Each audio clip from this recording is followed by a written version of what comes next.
మొదటి సమూయేలు 30వ అధ్యాయము 1-31 వచనములు. దావీదును అతని జనులును 3వ దినమందు సిక్లగునకు వచ్చిరి. అంతలో అమాలేకీయులు దండెత్తి దక్షిణ దేశము మీదను సిక్లగు మీదను పడి కొట్టి దానిని తగులబెట్టి గనులేమి అల్పులేమి అందులోనున్న ఆడువారందరినీ చెరపట్టుకొని చంపక వారిని తీసుకొని వెళ్ళిపోయియుండిరి. దావీదును అతని జనులును పట్టణమునకు వచ్చి అది కాల్చబడియుండుటయు తమ భార్యలును కుమారులును కుమార్తెలును చెరలోనికి కొనిపోబడి యుండుటయు చూచి ఇక ఏడ్చుటకు శక్తి లేకపోవునంత బిగ్గరగా ఏడ్చిరి. యెజ్రెయేలీయురాలైన అహీనోయము కర్మెలీయుడైన నాబాలు భార్యయైన అబిగయీలు అను దావీదు ఇద్దరు భార్యలును చెరలోనికి కొనుపోబడగా చూచి దావీదు మిక్కిలి దుఃఖపడెను. మరియు తమ తమ కుమారులను బట్టియు కుమార్తెలను బట్టియు జనులందరికీ ప్రాణము విసికినందున రాళ్ళు రువ్వి దావీదును చంపుదాము రండని వారు చెప్పుకొనగా దావీదు తన దేవుడైన యెహోవాను బట్టి ధైర్యము తెచ్చుకొనెను. పిమ్మట దావీదు ఎఫోదు తెమ్మని యాజకుడగు అహీమెలెకు కుమారుడైన అబ్యాతారుతో చెప్పగా అబ్యాతారు ఎఫోదును దావీదు నొద్దకు తీసుకొని వచ్చెను. నేను ఈ దండును తరిమిన ఎడల దాని కలిసికొందునా అని యెహోవా యొద్ద దావీదు విచారణ చెయ్యగా యెహోవా తరుము, నిశ్చయముగా నీవు వారిని కలుసుకొని తప్పక నీ వారందరినీ దక్కించుకొందువని సెలవిచ్చెను. కాబట్టి దావీదు అతని యొద్దనున్న 600 మందియును బయలుదేరి బెసోరు వాగుగట్టుకు రాగా వారిలో 200 మంది వెనుక దిగవిడువబడిరి. దావీదును 400 మందియును ఇంకా తరుముచూ పోయిరి గాని ఆ 200 మంది అలసటపడి బెసోరు వాగు దాటలేక ఆగిరి. ఆ 400 మంది పోవుచుండగా పొలములో ఒక ఐగుప్తీయుడు కనబడెను. వారు దావీదు నొద్దకు వాణ్ణి తోడుకొని వచ్చి వాడు 3 రాత్రింబగళ్ళు అన్నపానము లేమియు పుచ్చుకొనలేదని తెలిసికొని వానికి భోజనము పెట్టి దాహమిచ్చి అంజూరపు అడలోని ముక్కను 2 ద్రాక్ష గెలలను వానికిచ్చిరి. వాడు భోజనము చేసిన తరువాత వాని ప్రాణము తెప్పరిల్లగా దావీదు నీవు ఏ దేశపు వాడవు, ఎక్కడ నుండి వచ్చితివని వానినడిగెను. అందుకు వాడు నేను ఐగుప్తీయుడనై పుట్టి అమాలేకీయుడైన యొకనికి దాసుడనైతిని. 3 దినముల క్రిందట నేను కాయిలా పడగా నా యజమానుడు నన్ను విడిచిపెట్టి పోయెను.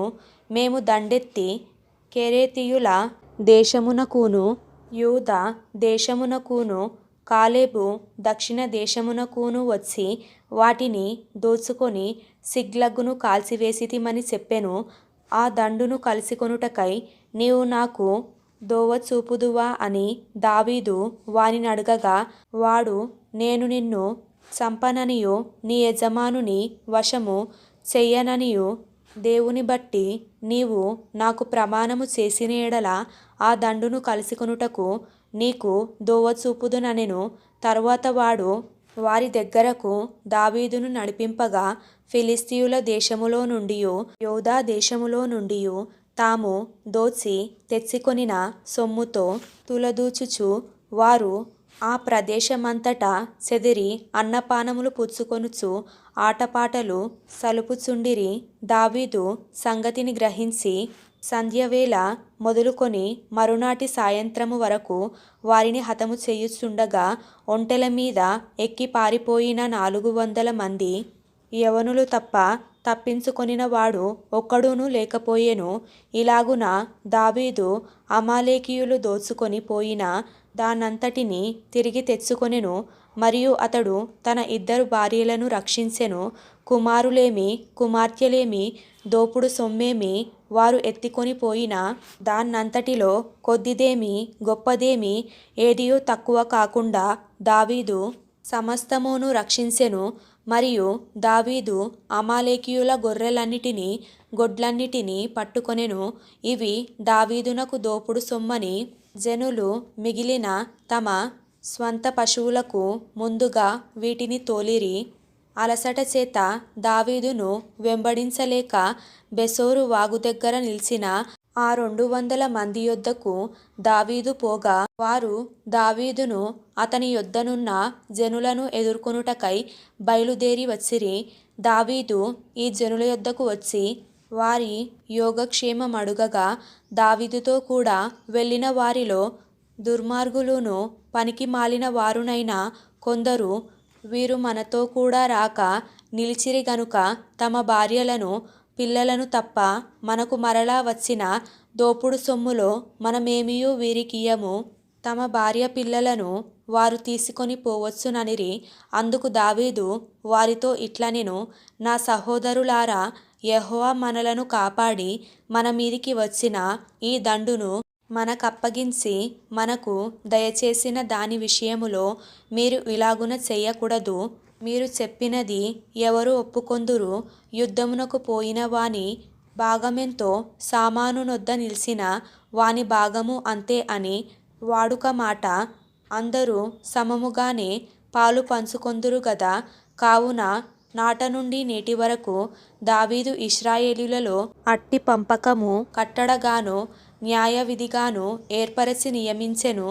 దావీదు సిక్లగునకు వచ్చినప్పుడు దోపుడు సొమ్ములో కొంత తన స్నేహితులైన యూదా పెద్దలకు ఏర్పరచి, యెహోవా శత్రువుల యొద్ద నేను దోచుకొనిన సొమ్ములో కొంత ఆశీర్వాద సూచనగా మీకు ఇచ్చుచున్నానని చెప్పి వారికి పంపించెను. బేతేలులోను, దక్షిణ రామోతులోను, యత్తీరులోను, అరోయేరులోను, షిప్మోతులోను, ఎష్టెమోలోను, రాకాలులోను, యెరహ్మేలీయుల గ్రామములలోను, కెనీయుల గ్రామములలోను, హోర్మాలోను, కొరాషానులోను, అతాకులోను, హెబ్రోనులోను దావీదును అతని జనులును సంచరించిన స్థలములన్నిటిలోనూ ఉన్న పెద్దలకు దావీదు పంపించెను.